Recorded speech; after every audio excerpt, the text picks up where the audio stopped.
Salut à tous.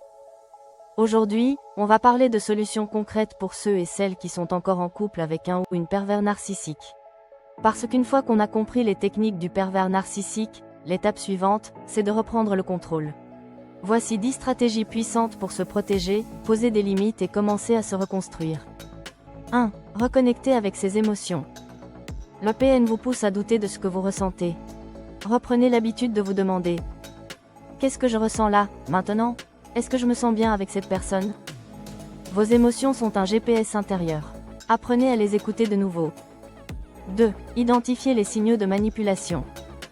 Dès qu'il y a culpabilisation, confusion, fatigue mentale après une discussion, attention.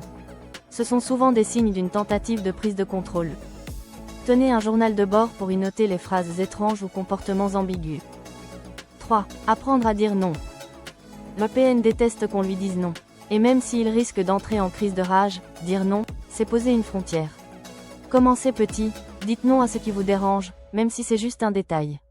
Chaque non est un pas vers la liberté intérieure. 4. Ne pas se justifier. Le PN adore vous faire justifier chacun de vos choix. Mais se justifier, c'est déjà donner du pouvoir. Apprenez à dire: c'est mon choix.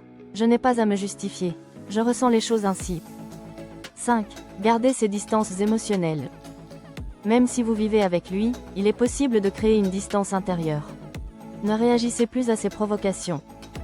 Observez, notez, mais ne vous impliquez pas émotionnellement. L'indifférence est une arme. 6. Se créer un réseau de soutien. Les PN isolent. Brisez cet isolement. Reconnectez-vous à des gens de confiance. Rejoignez des groupes d'entraide, même en ligne. Plus vous êtes soutenu, moins vous êtes vulnérable. 7. Fixez des limites claires. Je ne tolère plus les cris. Si tu me rabaisses, je quitte la pièce. Et surtout, tenez-vous à vos limites. Sinon, le PN les repoussera encore et encore. 8. Coupez les sources de pouvoir qu'il a sur vous. Financières, affectives, pratiques.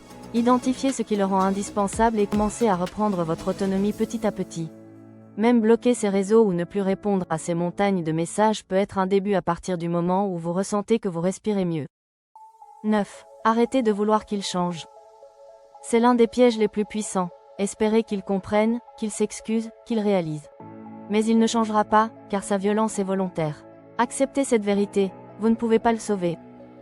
10. Partir quand c'est possible. Quand toutes les autres solutions ne suffisent plus, il faut envisager la sortie. Cela demande du courage, de la préparation, mais là est votre véritable libération. Se reconstruire, c'est souvent partir pour renaître. Même si cela peut paraître terrifiant, il est possible de vous faire aider par des professionnels. Conclusion: le pervers narcissique gagne quand on doute de nous. Il perd quand on se reconnecte à notre force intérieure.